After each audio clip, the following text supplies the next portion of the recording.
এখন বাজে প্রায় 8:30। স্নান করে আসলাম, সব কাজ কমপ্লিট করলাম। এবারে ঠাকুরকে পূজা করব। পূজা করার আগে মাথাটা সিঁদুরটা পরে নিই, তারপর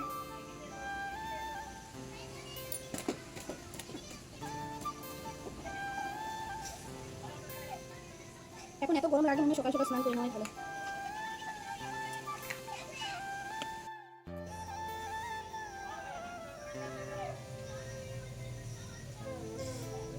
একটা গোটা উঠেছে নাকি, ব্যথা।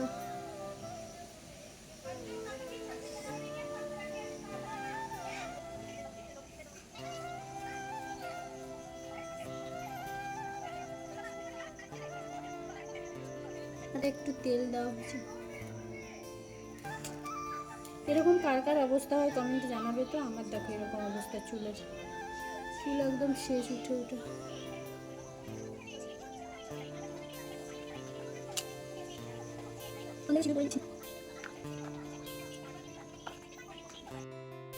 আমার কিন্তু পূজা করা কমপ্লিট হয়ে গেল। তো চলো তোমাদেরকে দেখাই। আমার পূজা করা কমপ্লিট হয়ে গেছে।